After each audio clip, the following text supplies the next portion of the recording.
Bismillahirrahmanirrahim. Assalamualaikum warahmatullahi wabarakatuh. Alhamdulillah, wassalatu wassalamu ala rasulillah wa ala alihi wa sahbihi wa mawala amma ba'. Qala Allah Ta'ala fil Qur'anil Karim, a'udzu billahi minasy syaithanir rajim. Ya ayyuhalladzina amanu qu anfusakum wa ahlikum naro. Al-ayah, sadaqallahul adzim. Ayyuhal ikhwah rahimakumullah, para pendengar setia Radio Silaturahim, para pemirsa TV Rasil yang berbahagia. Tentu saja ucapan yang terbaik adalah sebagai mukadimah adalah alhamdulillah.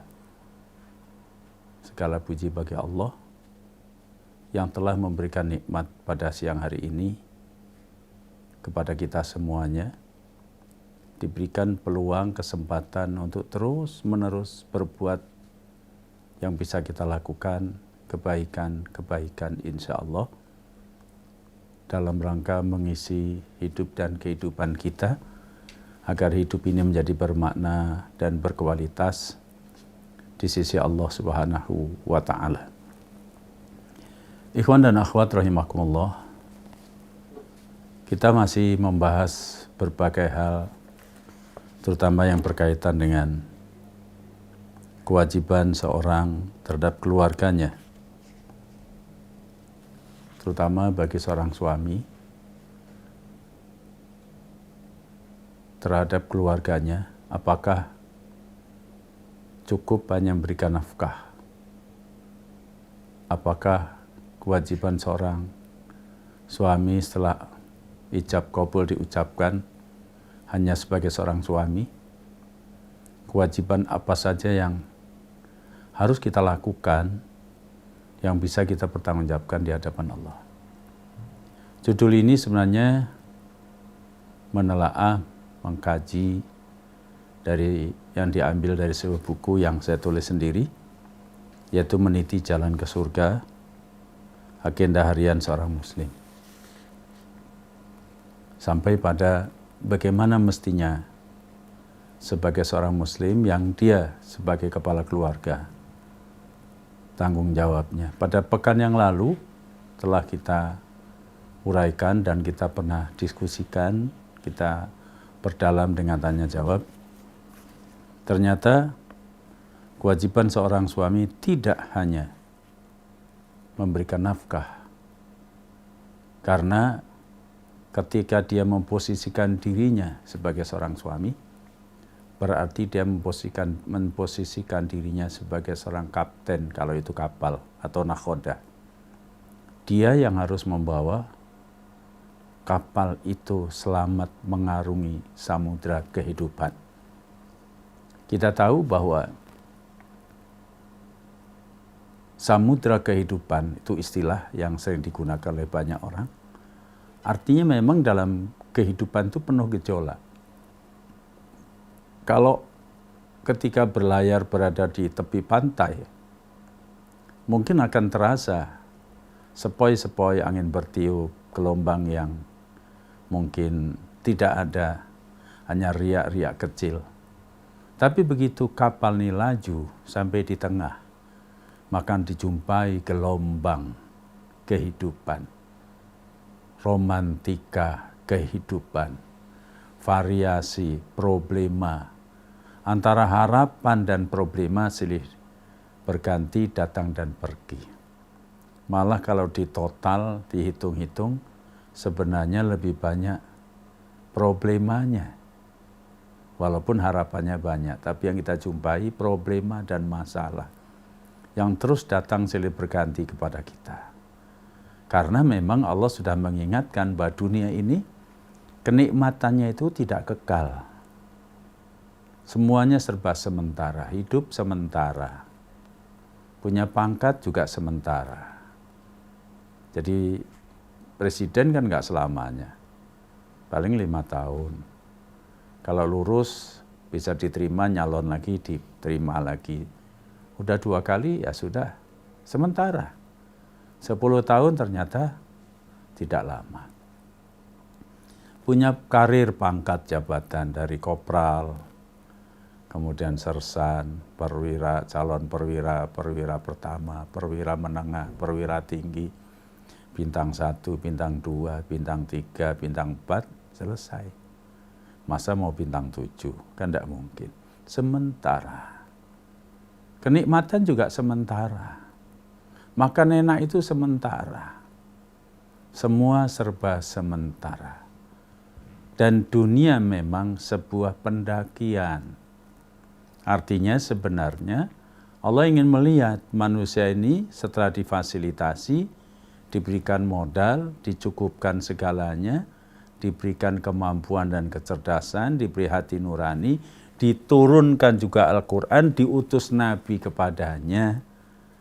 Kemudian berbagai peristiwa sebagai fenomena menjadi ayat-ayat kauniyah ditunjukkan. Kemudian Allah ingin melihat bagaimana kita berbuat. Kalau Allah sudah memberikan modal, dalam istilah dagang tentu yang diharapkan adalah untung. Kalau itu sebuah usaha dengan modal yang banyak, tentu produknya juga harus sesuai, mendatangkan laba yang banyak. Ini yang kadang tidak atau di luar perhitungan kita. Seolah-olah hidup itu ya sudah hidup gelundung saja, kita senang, makan, tertawa, kemudian senang-senang, tapi tidak memikirkan, tidak menghitung-hitung diri kita. Produk apa yang kita sudah berikan, yang sudah kita hasilkan. Nah, jadi di sini Allah ingin melihat bagaimana kualitas kita.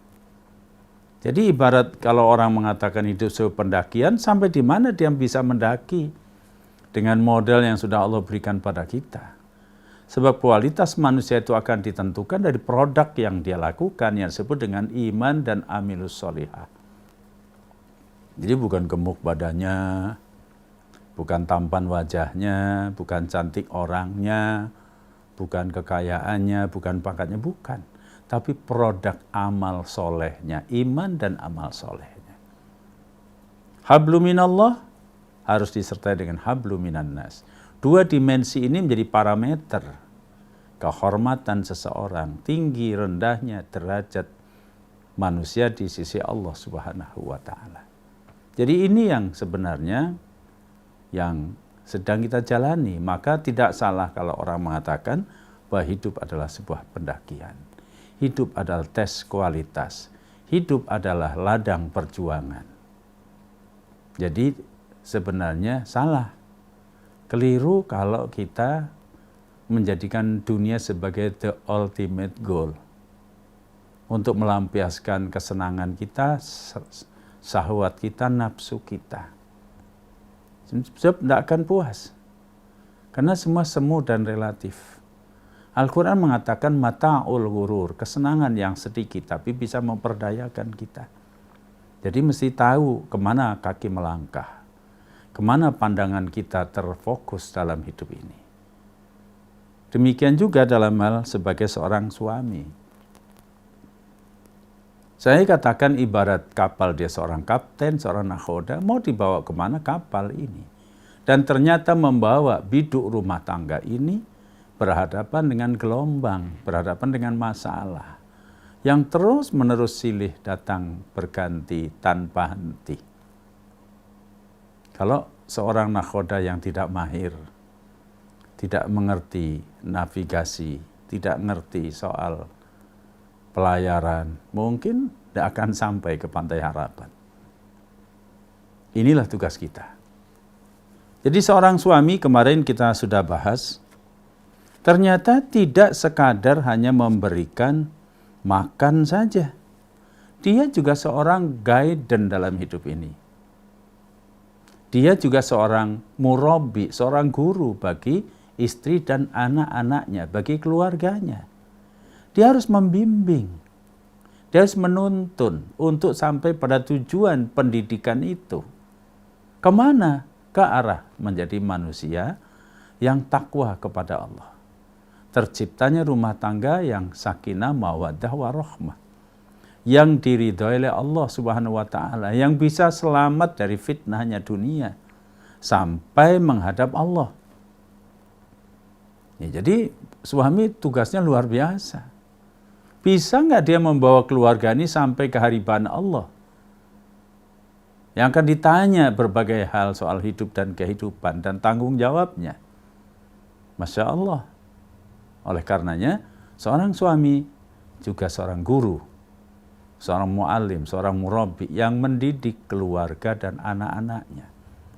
Mendidik dalam arti yang luas, memberikan bimbingan, menuntun keluarga, berjalan di atas jalan kebenaran, menghindari jalan sesat, menghindari jalan yang keliru dan salah. Nah, inilah sebabnya. Oleh karenanya, seorang suami juga bertanggung jawab bahwa istri dan anak itu adalah makhluk yang hidup, yang tidak cukup hanya urusan fisik, indriawi saja yang kita perlukan, kita cukupkan. Kebanyakan kita kadang lupa yang diprioritaskan soal makan, minum, tempat tinggal, yang disebut dengan sandang, papan, ya, pakaian, kemudian fasilitas lainnya. Tapi dari segi-segi spiritual, segi-segi keimanan, segi-segi yang bersifat rohani, kurang mendapat porsi. Saya kemarin minggu yang lalu sudah pernah mengatakan, kalau anaknya dari pendidikan yang kita siapkan dengan segala rupa, dengan harapan masa depannya itu bahagia, tapi hanya dari sisi materi, maka kita persiapkan anak itu menjadi cerdas matematika, bahasa Inggris, biologi, IPA, IPS, dan sebagainya. Kita siapkan betul, sekolah kita cari sekolah favorit, tapi rohani dibiarkan.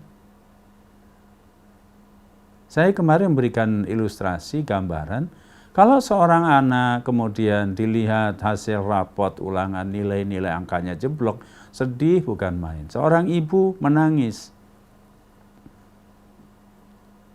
lapor sama suaminya, Pak, ini masa depan yang suram bagi anak, madesu. Kenapa, Bu? Lihat rapot anaknya. Terus, ya ini Bapak jangan diem saja. Action kayak apa, tindakan apa, terus harus gimana, Bu? Saya harus panggil guru privat. Ini bagus. Artinya perhatiannya bagus pendidikan pada anak. Tidak dilarang dalam Islam.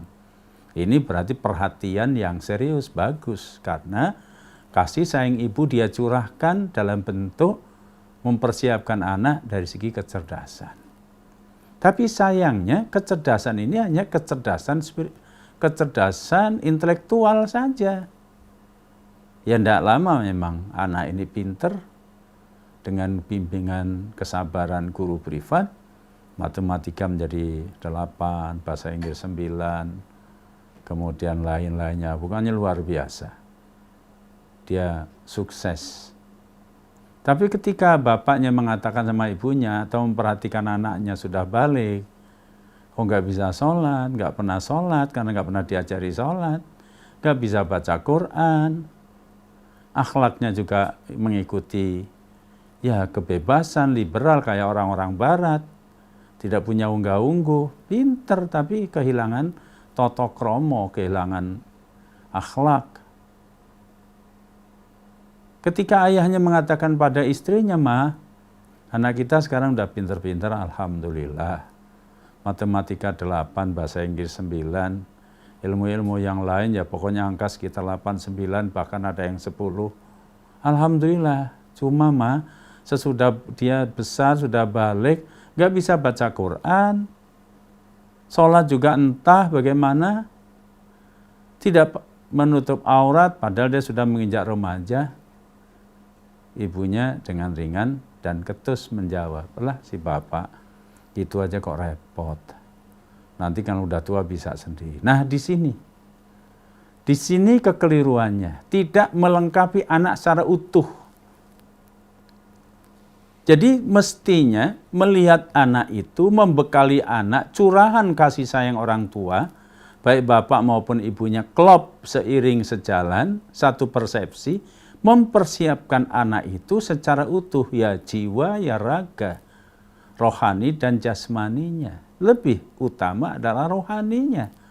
Kecerdasan intelektual juga kecerdasan emosionalnya, kecerdasan spiritual. Itu hanya didapat dengan agama.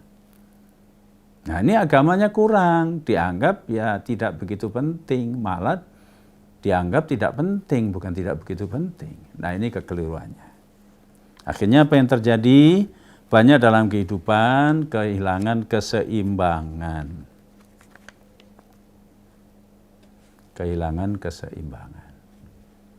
Ya, dia tidak mengerti.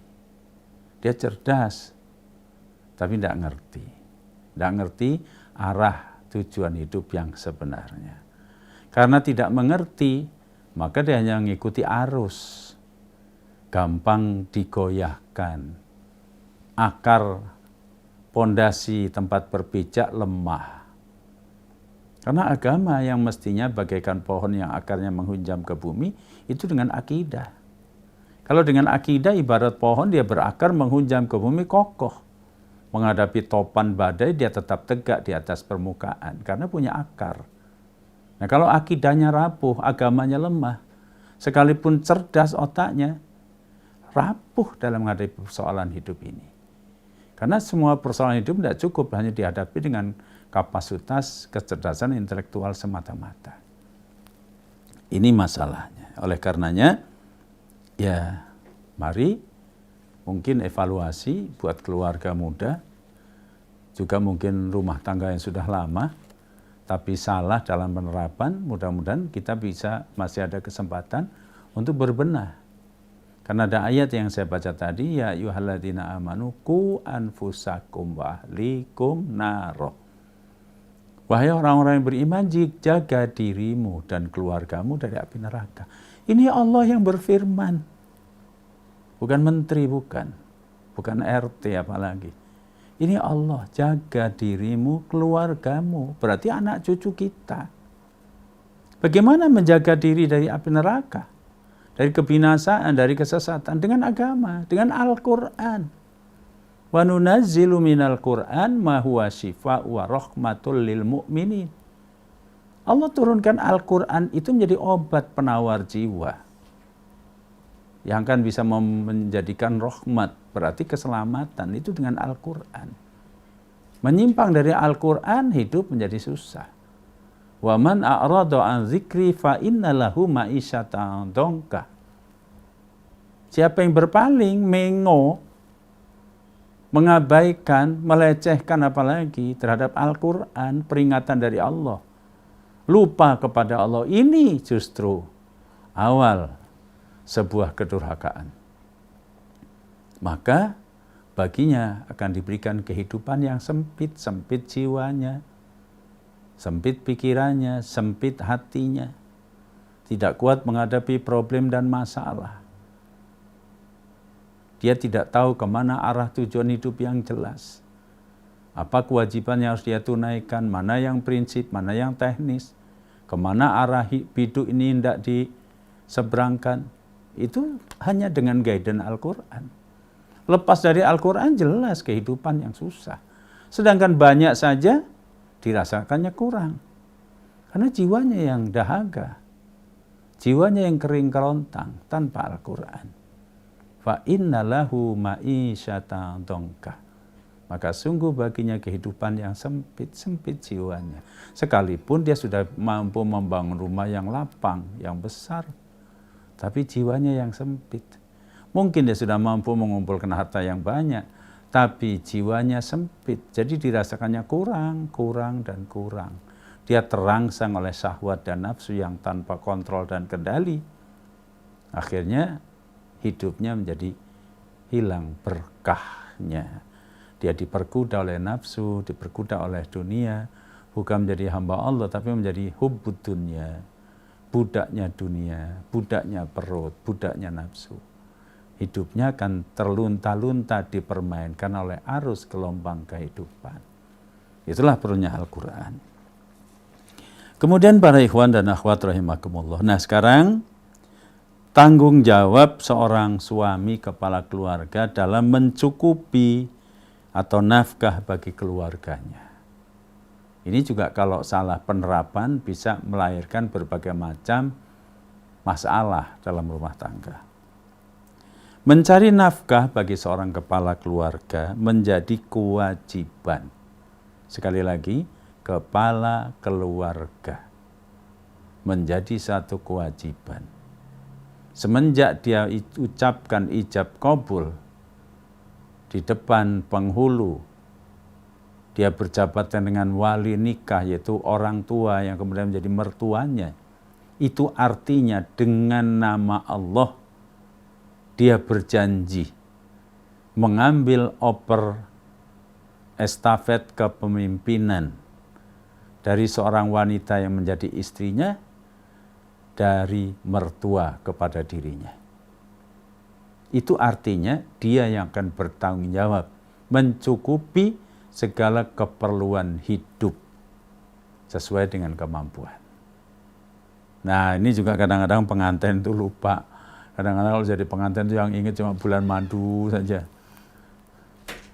Padahal di madu itu juga ada bulan pahitnya juga.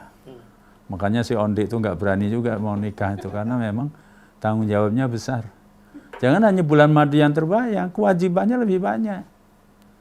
Kewajibannya lebih banyak, tanggung jawabnya. Dan Allah Subhanahu wa taala berfirman di dalam surah Al-Baqarah ayat 233. A'udzubillahi minasyaitonirrajim. Wa 'alal mauludi lahu rizquhunna bil ma'ruf. La tukallafu nafsun illa wus'aha. Dan kewajiban suami, ya, suami laki-laki yang menjadi suami adalah memberi makan dan pakaian yang disebut dengan nafkah kepada para istri keluarganya dengan cara yang ma'ruf. Seorang tidaklah dibebani melainkan menurut kesanggupannya. Tentu di sini juga jangan oleh istri kalau ada kekurangan kemudian dalil ini digunakan untuk kewajiban suami mencukupi segala keperluan istri, anak-anak, tapi yang diminta yang di luar batas kemampuan suami. Tentu sebatas kemampuan suami. Tidak boleh kita meminta menuntut di luar batas kemampuannya. Jadi kita mesti tahu bijak, ya, selalu mengiringi, mendampinginya. Bahkan di dalam sebuah hadis yang diriwayatkan oleh Abu Dawud, dalam satu riwayat Abdullah bin Amr bin As radhiyallahu an, dia berkata, telah bersabda Rasulullah Shallallahu Alaihi Wasallam, cukuplah seorang berdosa kalau dia mengabaikan orang yang menjadi tanggung jawabnya dalam hal nafkah.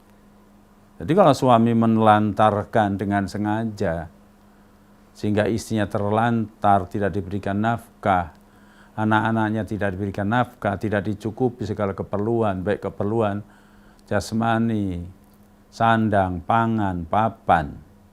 Padahal dia mampu dan dia bisa, dia hanya mengikuti selera dirinya, punya uang dia gunakan untuk foya-foya, untuk kesenangan dirinya, tidak memberikan nafkah istri. Ini adalah suatu perbuatan khianat terhadap nama Allah.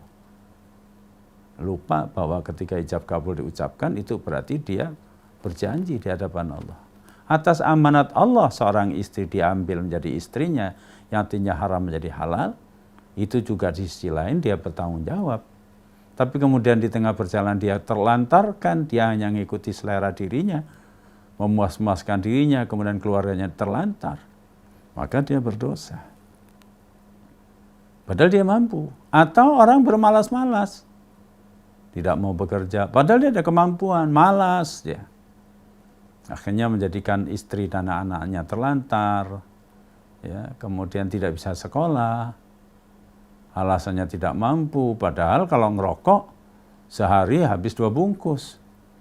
2 bungkus kan 30.000. Itu sehari. Kalau sebulan Yang namanya rokok kan nggak pernah libur. Hari libur malah ngebul terus. Jadi kali 30 kali 30 sudah berapa? 900.000. Tapi alasannya tidak mampu menyekolahkan anak, tidak mau menyekolahkan karena tidak mampu, tapi ngerokok jalan terus. Ini juga sebuah kezaliman. Apalagi yang minum-minum, yang hura-hura, foya-foya.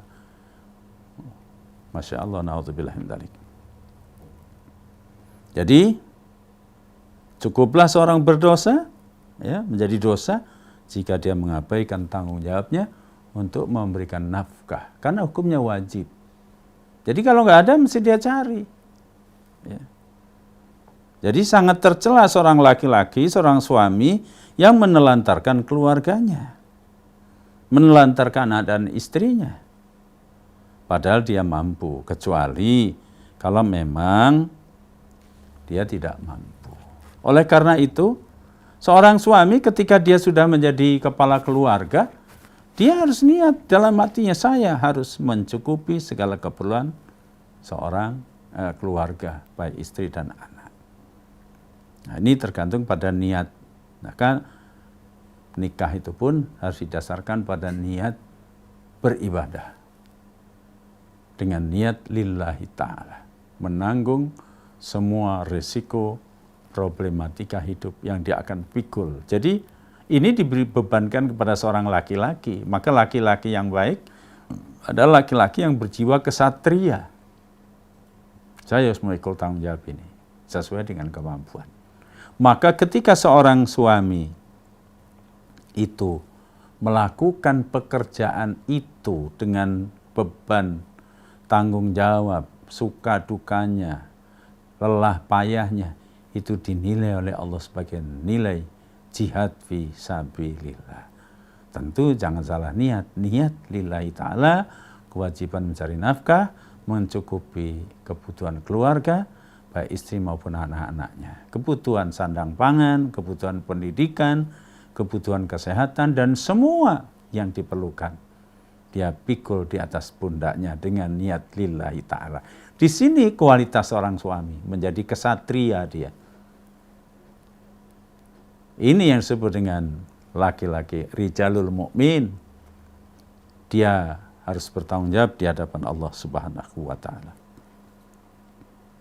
Jadi ini antara lain yang kita kaitkan kemarin pada pembahasan kemarin, di bulan Syawal ini adalah di mana bulan baru, hari raya yang biasanya disertai dengan segalanya baru, baju baru, ya, kemudian sepatu, sendal baru, makanan baru, kadang-kadang bahkan mobil baru, motor baru, semua diupayakan baru. Tapi jiwanya juga harus jiwa semangat baru, lebih meningkat. Syawal artinya peningkatan. Peningkatan kualitas kita. Jadi bukan Syawal, kemudian alasan halal bihalal, tapi isinya hura-hura.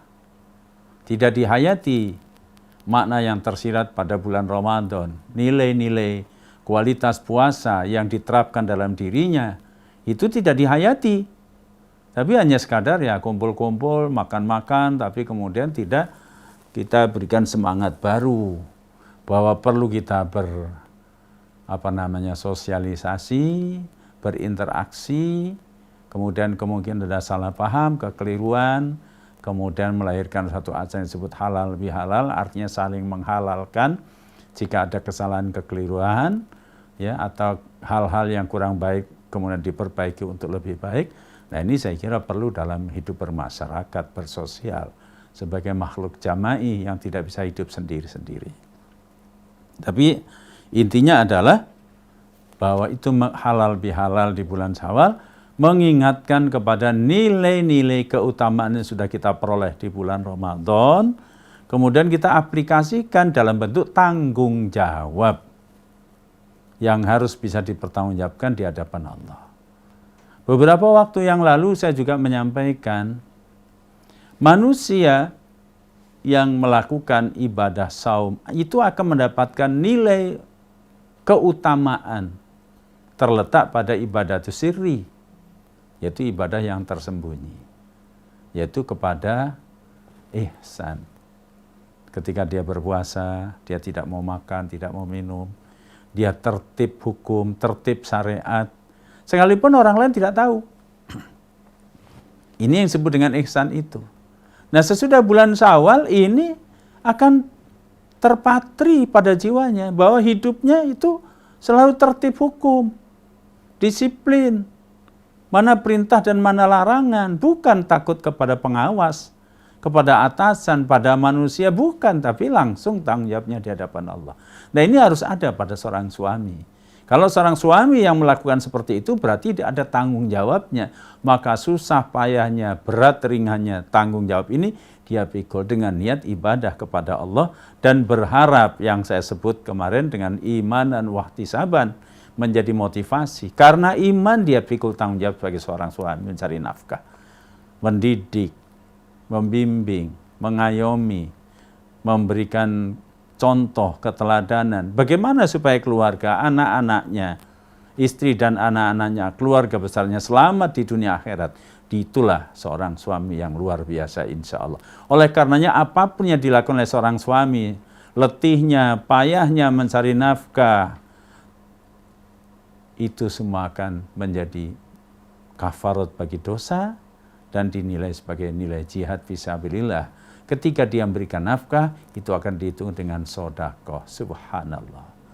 Mudah-mudahan di bulan Syawal masih tanggung jawab seorang suami, ya, kepala keluarga ini makin lama makin meningkat dan bertanggung jawab, karena apapun sekalipun di dunia tidak diingatkan, kita bisa bebas sebagai kepala keluarga, tapi di hadapan Allah pasti akan diminta tanggung jawab. Kullukum ra'in wa kullukum ra'in mas'ulun an ra'iyati. Tiap-tiap kamu adalah pemimpin dan tiap-tiap pemimpin akan diminta tanggung jawabnya di hadapan Allah. Wallahu a'lam bishawab.